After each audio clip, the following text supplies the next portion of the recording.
இந்த இரண்டு திருநங்கைகளும் இணைந்து இந்த நாட்டின் சட்டத்தையே மாற்ற முடிவு செய்துவிட்டனர். மூன்றாம் பாலினத்திற்கு உரிய அரசு அங்கீகாரம் வேண்டி பட்டினி போராட்டத்தை தொடங்க இன்று நீதிமன்றத்தை அணுகியுள்ளனர். இவர்களின் பிரச்சனைதான் என்ன? அவர்களிடமே கேட்டு தெரிந்து கொள்வோம். முதல் முறையாக இந்த உண்ணாவிரத போராட்டத்துக்கு நீங்கள் கமிஷனரை சந்தித்து மனு கொடுத்தீங்க. அங்கே காவல்துறை தரப்பில் மற்ற மக்களை காவல்துறை பார்க்குறதுக்கும் உங்களை பார்க்குறதுக்கும் என்ன வித்தியாசப்பட்டுச்சு? ஏன் இந்த உண்ணாவிரத போராட்டத்துக்கு காவல்துறை அனுமதி தரலைன்னு நினைக்கிறீங்க? நாங்கள் ஆக்சுவலி முதல்ல காவல்துறை ஆணையரை சந்தித்து மனு கொடுத்தது என்னைக்குன்னா 11/10/2013 அன்னைக்கு காலையில் 10 மணிக்கு நாங்கள் கமிஷன் ஆஃபீஸில் போனோம். நானும் என்னோடய கூட உள்ள 2 தோழர்கள், தோழி எல்லாருமே சேர்ந்து போயிருந்தோம். யாருமே அங்கே எங்களுக்கு சரியான ரெஸ்பான்ஸ் கொடுக்கவே இல்லை. நாங்கள் இந்த மாதிரி லெட்ரு ஆக்சுவலி இது தள்ளுபடி பண்ண போகிறாங்க, ஏன்னா காலவரையற்ற உண்ணாவிரதத்துக்கு கமிஷனர்கிட்ட எந்த பெர்மிஷனும் வராதுன்னு எங்களுக்கு தெரியும். தள்ளுபடி பண்ண போகிறாங்க, லெட்டரை வாங்கிக்கோங்க, நீங்கள் இல்லைனாலும் பரவாயில்ல, உங்களுக்கு கீழே இருக்கிற ஸ்டாஃப் யாரையாவது வாங்க சொல்லுங்க அப்படின்னா, எங்களுக்கு கீழே இருக்கிற யாருக்குமே வாங்குறதுக்கு அதிகாரம் இல்லை அப்படின்ட்டாங்க. அப்போ எதுக்குமே அதிகாரம் இல்லைன்னா நாங்கள் காலையில் 10 மணிலேருந்து வெயிட் பண்ணோம். ஈவினிங் 5 மணிக்கு எங்ககிட்ட இருந்து அந்த லெட்டரை வாங்கினாங்க. வாங்கிட்டு சரி ஓகே ரெஸ்பான்ஸ் பண்ணுவாங்கன்னு இப்போ வரைக்கும் எதிர்பார்த்துட்டே இருந்தோம். அவங்க ரெஸ்பான்ஸ் பண்ணது எப்போன்னா, நேற்றுக்கு காலையில் 8 o'clock ரெஸ்பான்ஸ் பண்ணுறாங்க. இந்த மாதிரி உங்களுக்கு வள்ளுவர் கோட்டத்தில் உண்ணாநிலைக்கு போட்டிருந்தீங்க இல்லையா, அது அனுமதி மறுத்துட்டாங்க அப்படின்னு சொல்லிட்டு. இப்போ உங்களுடைய கோரிக்கைகள் தமிழ்நாடு வேலைவாய்ப்பு ஆணையத்தில் படித்த எல்லா திருநங்கைகள் திருநம்பிகளுக்கும் வேலை கொடுக்கணும், 3% இடஒதுக்கீடு வேணும் அப்படின்னு கேட்குறீங்க. இது எந்த அடிப்படையிலனா, இப்போ தமிழ்நாடு முழுக்க எவ்வளவு திருநங்கைகள் படித்த இளநிலை பட்டாதாரிகளாகவும் முதுநிலை பட்டாதாரிகளாகவும் இருக்கிறாங்க. அதுக்கு இந்த அரசு சரியான கணக்கெடுப்பு எடுத்திருக்குதா? அது அரசு என்னென்ன நடவடிக்கைகள்லாம் எடுத்திருக்குது? எத்தனை முறை நீங்கள் நீதிமன்றத்துக்கும் காவல்துறைக்கும் போய் இந்த போராட்டங்களில் இறங்கி இருக்கிறீங்க? அதை பற்றி தெளிவாக சொல்லுங்கள். 2008ஆம் ஆண்டு இப்போ கடைசியாக கணக்கெடுப்பு நடத்துனாங்க, திருநங்கைகளுக்கான கணக்கெடுப்பு. அதுக்கப்புறம் பார்த்தீங்கன்னா இப்போ 2008க்கு அப்புறம் நிறைய பீப்புள் வந்துட்டாங்க திருநங்கைகள். ஸோ இவங்க கணக்கெடுக்கிறதுலேயே அமைப்புகளோ சரி மற்ற எதுவும் சரி கணக்கெடுக்கிறதுல கொஞ்சம் இதாகிதாங்க. எப்படின்னா, இப்போ மக்கள் தொகை சாதாரண மக்கள் தொகை கணக்கெடுப்பில் ஒரு குழந்தையிலேருந்தே ஸ்டார்ட் பண்ணியிருந்தாங்க. ஆண் குழந்தை, பெண் குழந்தை, அந்த குடும்பத்தில் எத்தனை பேர் இருக்கிறாங்க இதுன்னு. திருநங்கை திருநம்பின்னு எந்த இதில் பிரிப்போம் அப்படின்னா, அந்த ஏஜ், அந்த மெச்சூர்டான ஏஜ், அந்த ஏஜுக்கு மேலே தான் நான் ஒரு திருநங்கையை அடையாளப்படுத்த விரும்புகிறேன், நான் ஒரு திருநம்பியை அடையாளப்படுத்த விரும்புகிறேன் அப்படின்னு சொல்கிறாங்க. ஸோ அந்த மெச்சூர்டான ஏஜ், இந்த ஏஜ்லேருந்து இந்த ஏஜுக்குள்ளே இத்தனை திருநங்கைகள் இருக்காங்க, இத்தனை திருநம்பிகள் இருக்கிறாங்க. அதே மாதிரி அதுக்கு மேலே இந்த மாதிரியான கேட்டகரியில் தான் அவங்க மக்கள் தொகை கணக்கெடுப்பு எடுக்கணும். ஆக்சுவலி அவங்க எடுக்கிறவங்க இப்படி இந்த மாதிரி எடுத்தால் கொஞ்சம் நல்லாயிருக்கும். ஏன்னா திருநங்கைகள் இப்போ இதுக்கு முன்னாடி அந்த 2008ஆம் ஆண்டு கணக்கெடுப்பு படி பார்த்தோன்னா தமிழ்நாட்டிலே மொத்தம் 3000 திருநங்கைகள் தான் இருக்காங்கன்னு சொல்கிறாங்க. ஸோ அது எந்த விதத்தில் இதுன்னு எனக்கும் தெரியல, சரியான கணக்கெடுப்பு கிடையாது. இப்போ நான் கேட்குறேன், எவ்வளவு இளநிலை பட்டாதாரிகள் முதுநிலை பட்டாதாரிகள் இருக்காங்க? ஏன்னா நீங்கள் வைக்கிற கோரிக்கையே வேலைவாய்ப்பு தேர்வாணையத்தில் எங்களுக்கு 3% இடஒதுக்கீடு வேணுன்றாங்க. இப்போ 3% இடஒதுக்கீடை அரசு அங்கீகரிச்சிருச்சு அப்படின்னு வைங்களேன், அப்படின்னு வச்சுப்போம் நம்ம. அப்போ எவ்வளவு திருநங்கைகள் படித்த பட்டதாரிகளாக இருக்கிறாங்க? கண்டிப்பாக நான் அதை பட்டதாரிகள் அப்படின்னு பார்த்தீங்கன்னா கண்டிப்பாக அதிகமான பர்சன்டேஜ் தான் இருப்பாங்க. ஏன்னா இப்போ நீங்கள் கணக்கெடுப்பு மூலமாக தான் அதை நம்ம சர்வ் பண்ண முடியும். இப்போ எவ்வளோ பேர் இருக்கிறாங்க, 3% இது இவ்வளோ பேருக்கு இருந்தால் இவ்வளோ ஒதுக்கீடு அப்படிங்கிறது பிரச்சனையே இல்லை.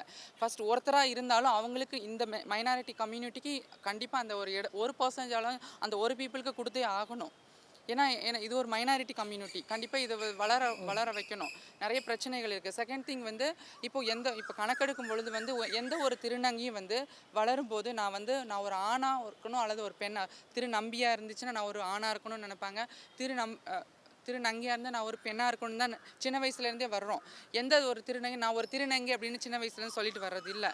ஸோ அப்போ கணக்கெடுக்கும் பொழுது இப்போ திருநங்கைங்கிற ஒரு வார்த்தைகள் கொடுத்து எங்களை ஒரு அதான் இதர ஒரு மாற்றுப்பாலினமாக நம்ம ஏதாவது ஒரு இதில் கொண்டு வந்தால் தான் இப்போ வந்து கணக்கெடுப்புலையும் சரியான ஒரு எண்ணிக்கை இத்தனை பேர் இருக்கிறாங்க, ஒரு பர்சன்டேஜ் மைனாரிட்டி பீப்புள் இருக்காங்களோ கொண்டு வர முடியும்.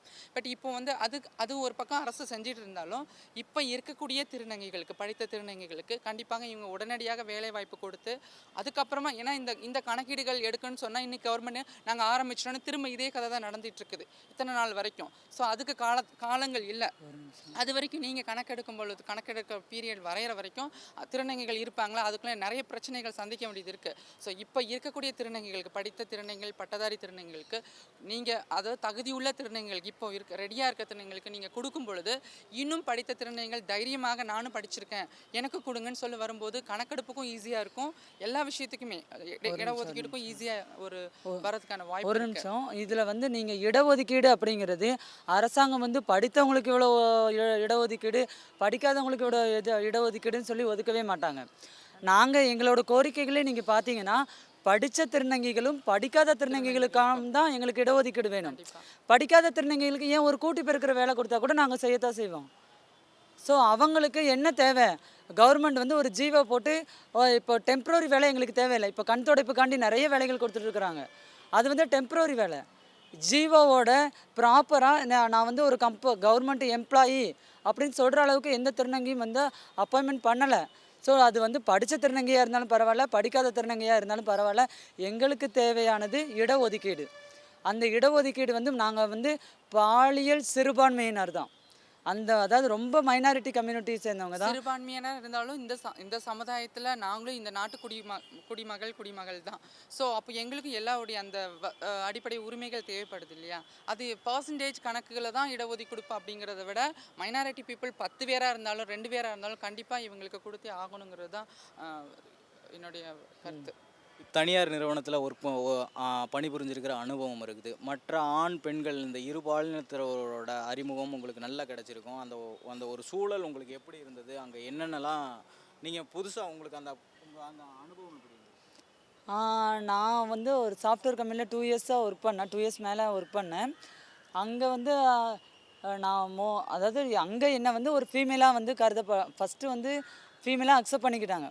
அதுக்கு முன்னாடி அக்செப்ட் பண்ணிக்கிறதுக்கு கொஞ்சம் சில குழப்பங்கள், அக்செப்ட் ஏற்றுக்கிறவா வேண்டாமா, ஏற்றுக்கிட்டால் வந்து கொலீக்ஸுக்கு என்ன ப்ராப்ளம் வரும், இந்த மாதிரி அவங்களோட டிஸ்கஷன் எல்லாமே கேட்டுட்டு தான் என்னை அக்செப்ட் பண்ணாங்க. அதை விட ஃபீமேல்ஸ் வந்து என்னை வந்து ஒரு பொண்ணாகவே அவங்களோட சகோதரியாகவும் அவங்களோட தோழிகளாகவும் கருதி தான் என்கிட்ட பழகுனாங்க. ஸோ அந்த அக்செப்டன்ஸ் ஏன் இன்னும் வந்து சொசைட்டிக்கு வரல, அந்த 4 சுவத்துக்குள்ளே இருக்கிற அக்செப்டன்ஸ் இன்னும் அந்த சொசைட்டிக்கு இன்னும் நிறையா வந்துருச்சுன்னா இப்போ நிறையா தான். ஆனால் மோஸ்ட்லி என்னோட ஒரு குற்றச்சாட்டு என்னென்னா, ஊடகங்கள் திருநங்கைகளை வந்து கேலி சித்திரமாக காட்டுறது, அவங்க மனசில் வந்து ஆழ் மனதில் வந்து போடுற விதை என்னென்னா ஊடகங்கள் தான். திருநங்கைகள் தான் இவங்க இப்படி தான் நடப்பாங்க, ஒரு உடபாவனை, இந்த உடையில தான் இருப்பாங்க, இப்படி தான் பேசுவாங்க, இந்த செய்கள் தான். இப்போ நாங்கள் 2 பேர் பேசிகிட்டு இருக்கிறோம், அந்த பாவனை அந்த செய்கை ஏதாவது ஒன்று வெளிப்படுதா? இல்லை. ஆனால் ஏன் அப்படி வந்து காட்டுறாங்க, அப்படி காட்டினா தான் இவங்க தான் திருநங்கை அப்படின்னு அவங்களே ஐடென்டிஃபை பண்ணியிருந்தாங்க. ஸோ அது கிடையாது. திருநங்கைகள் அப்படிங்கிறது மனதால், அதாவது ஃபீலிங்ஸ், அதாவது குரோமோசோம் ஹார்மோன் இம்பேலன்ஸ்னால ஃபுல் அண்ட் ஃபுல் ஃபீமேலாக தான் கருதப்படுறாங்களே ஒழிய அவங்களோட நடைகள், பாவனைகள் அந்த மாதிரி சேஞ்சஸ் எதுவுமே இருக்காது. இப்போ வந்து தொடர்ந்து இந்த போராட்டத்தை வந்து நீங்கள் முன்னெடுத்துட்டு இருக்கிறீங்க. இதற்கான வந்து தொண்டு நிறுவனங்கள் நிறைய இருக்குது, திருநங்கைகளோட உரிமைகளுக்காக போராடுற தொண்டு நிறுவனங்கள் நிறைய இருக்குது. ஏன் கடந்த 3 நாட்களாக பார்த்தா தொடர்ந்து 5 பேர் 7 பேர் மட்டும்தான் இந்த போராட்டத்தில் பங்கெடுத்துக்கிறாங்க? ஏன் அவங்கெல்லாம் பங்கெடுத்துக்க வரல? அவங்ககிட்ட நீங்கள் அனுமதி கேட்டிங்களா? அவங்க இல்லை வர முடியாது அப்படின்ற காரணம் எதுவும் சொன்னாங்களா?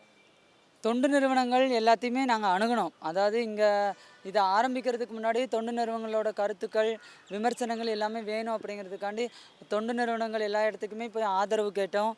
அவங்க வந்து முன் வரல, கேட்டாங்க, சரி ஓகே பண்ணுறோம். இப்போ கவர்மெண்ட்டே வந்து நமக்கு அப்படி தான். இப்போ டிஎன்பிஎஸ்சி தேர்வாணையத்தை முற்றுகிட்டோம்.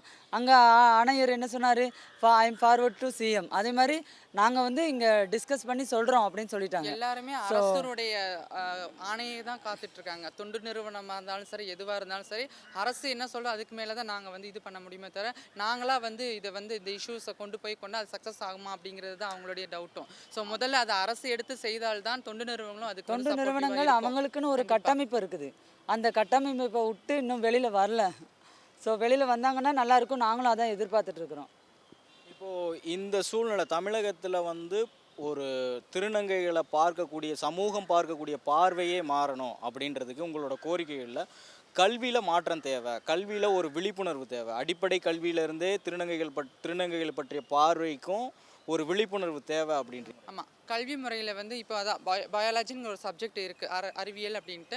அந்த அறிவியலில் இப்போ இவ்வளோ நாள் வரைக்குமே வந்து மாணவர்களுக்கு ஒரு ஆண் எப்படி இருக்கும், உடற்கூறுகள் எப்படி இருக்கும், அது எப்படி செயல்படுது, பெண் உடற்கூறு எப்படி இருக்கும் செயல்படுது அப்படின்னு இருக்கு. ஸோ அதில் குறைபாடுகள் பற்றி நிறைய விஷயங்கள் இன்னைக்கு வந்து மாணவர்கள் கற்றுக்கிட்டு இருக்காங்க. பட் ஒரு பெண் அப்படின்னு பேசப்படும் போது அந்த பெண் இனப்பெருக்க மண்டலத்தை பற்றி காலேஜ்லேயோ ஸ்கூல் லெவல்லையோ சொல்லும்போது எல்லாருக்குமே ஒரு தயக்கம் சொல்கிறதுக்கு. மாணவர்கள் சரியாக டீச் பண்ணுறதில்ல. பட் இன்னைக்கு அது மேட்டரே இல்லை. பிகாஸ் நீங்கள் டீச் பண்ணாட்டாலும் இன்றைக்கி வந்து சயின்டிஃபிக்காக மாணவர்களே கற்றுக்குறாங்க.